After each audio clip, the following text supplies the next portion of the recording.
Thank you for that, Hannah. How do I introduce myself?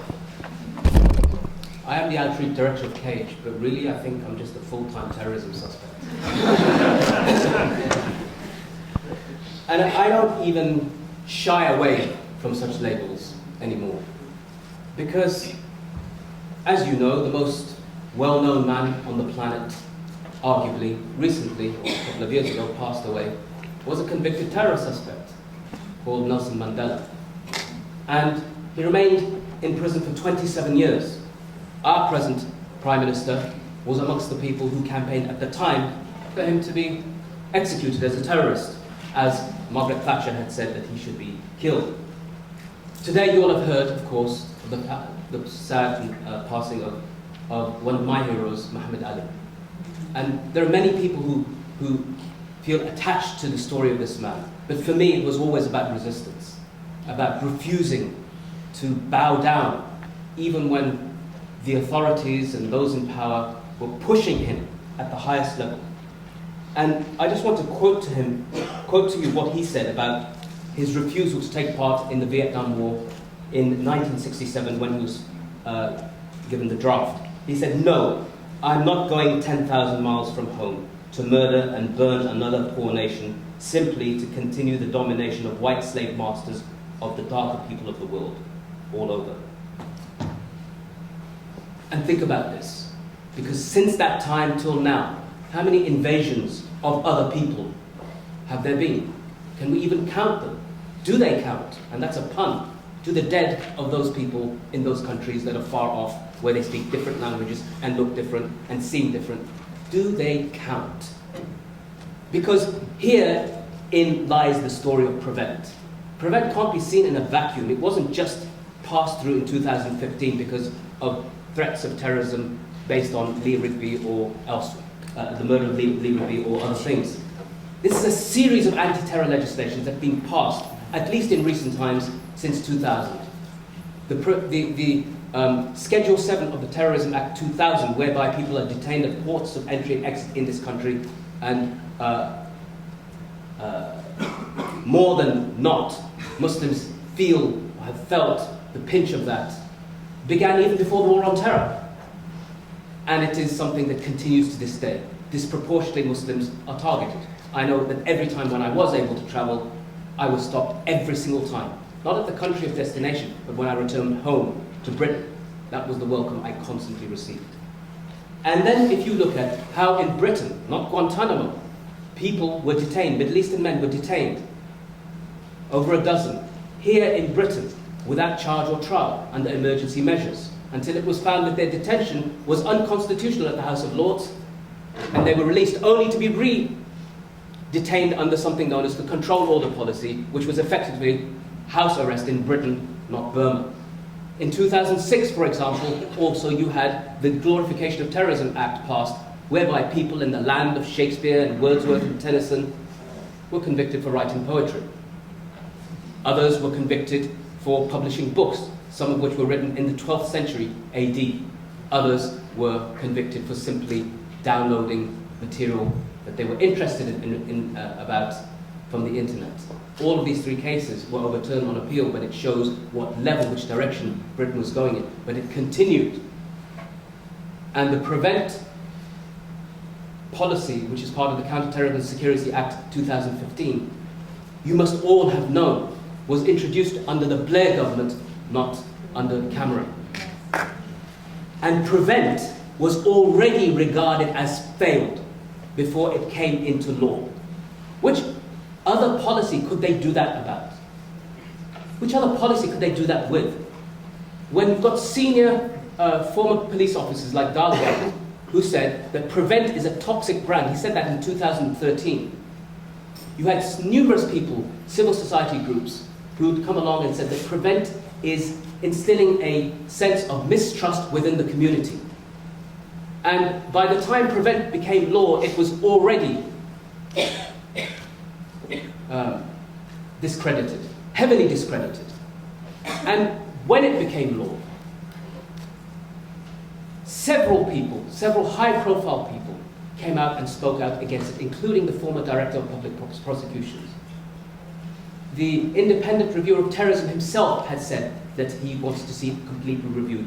But I say this, prevent, the core of prevent is this, that it is law, it's part of legislation in this country. If you break that law, you are liable to be arrested, charged, prosecuted, and convicted for terrorism offences. That's what it means, and that's what the Home Office and Immigration Security Minister Brokenshire said when he was pushed about what will happen to people who refuse to cooperate with Prevent. So here, think about this. Our doctors, our nurses, our teachers, our lecturers, our nursery assistants, all of whom, if they feel that they do not want to work with this and feel that it is spying on their students and it is adulterating that sacred relationship, then they can get prosecuted and thrown into prison. The National Union of Teachers recently took a position on calling for the scrapping of Prevent. And the scrapping of Prevent is the only way that we can go forward. Prevent has attempted to make thought police of all of us. And that's what the police have said themselves. The head of the police right now, who's dealing with Prevent, has said that this is now making us into a thought police, and we are becoming a police state. The government's simply not listening because they know they've lost even their own allies. At this conference here today, there have been former government officers who were advisors to Prevent who have now completely turned against it. It is this conference is another massive nail in the coffin of Prevent. But we want to ensure that it is not resurrected in any other form, because that's what they're going to say next. Okay, you offer us an alternative. You tell us what should we do, and we will reform Prevent. But first of all, we've said that Prevent needs to be abolished. It has failed. It has introduced so much mistrust in the community that it's, as we said before, a toxic brand. Now, is there a threat in this country? Did Paris happen? Did Brussels happen? Of course they did. But I want to go back to Muhammad Ali's story. And out of all the attempts by the government to look at how to stop preventing violent extremism, which is something we can all agree on in general terms. Everybody wants to prevent any violence here. But this has never been about that. This has been about criminalizing thought and making us into those police who determine what is and what isn't extremism based upon British values that are so elusive, nobody can describe them. But if we look at foreign policy, which is the obvious one, Yasser said, you can't bomb somebody on one side and expect flowers on the other side. But when has there been a really serious study, either by the Blair government or by the Cameron government, as to the effects? After all, ISIS or any other organization can't survive without a push factor. All they have is a pull factor. They can say, okay, come, this is our caliphate. You can come and live here and be whatever you want to be. But why would people want to go to a war zone? To a place where all sorts of atrocities are being committed against Muslims? Why would they want to leave? Why would they not feel connected to this place? Now, Britain's a marvelous place to be, in my view, the best place in Europe to be a Muslim. And that's why there's more of an onus point. He thinks it's France. But we've seen it change from just openly racist to specifically Islamophobic attitudes that exist within the government, within the media.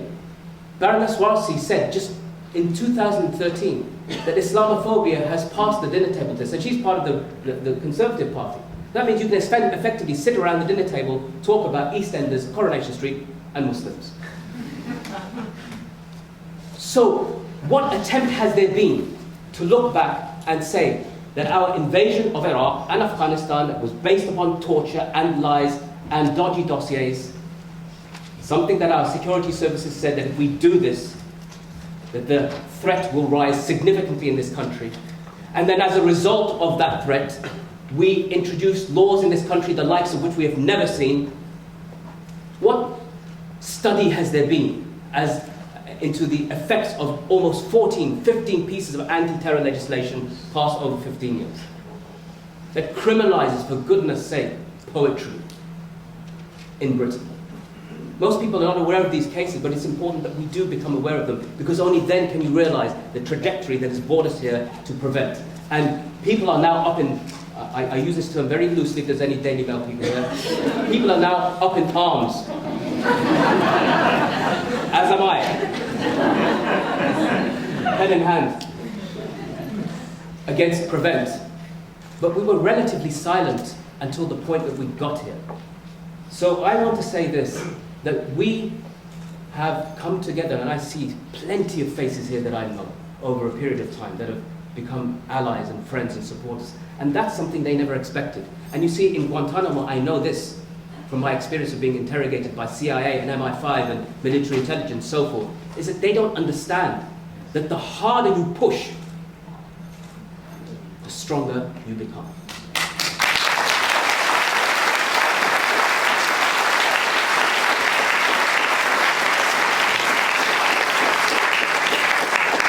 By their stupidity, they have united us.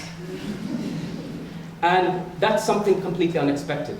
And we will continue to unite, we will continue to grow together against first the prevent policy and then every other injustice that's been targeted against us, either the Muslim community and beyond, so that we recognize, and I recognized when I was in Guantanamo, and I got the first ever news of hope, it was through the marches that were in the streets of this country, the anti-war marches.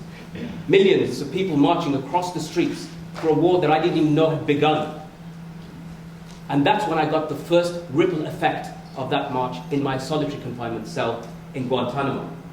And so it's important that we come away from this conference recognizing, and I have to thank all of the people involved in it. I've been involved in the Students Not Suspects tour across the country. We've been targeted, and one of the reasons we've been targeted is because of this. You can talk all about torture and complicity in torture and so forth, and the government don't really like it, but it's all right, it's all often far off Guantanamo. But when you start talking about it here, prevent here, I've never been so targeted in my life. I've never had so many Daily Mail people outside my house. But the best has ever been, the Daily Telegraph said that Cage, an organization that is mobilizing an army. They actually said that. Go check it out. They're mobilizing an army of doctors, lecturers, and students.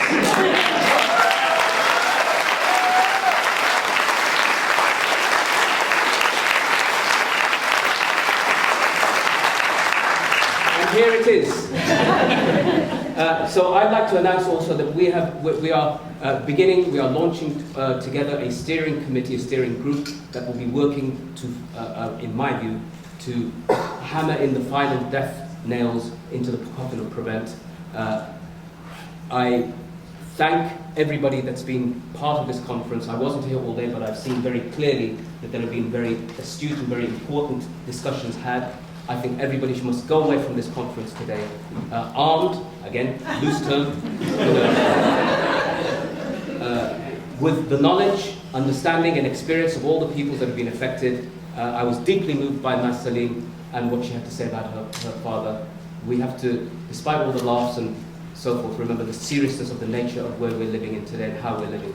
I was nearly in tears when I heard her story, and we should all be, because essentially that's what happens with all of this. Prevent and all of the legislation that has led up to this point has been instrumental in destroying people's lives. And you coming together here today, hopefully, inshallah, will help to reverse that. Thank you.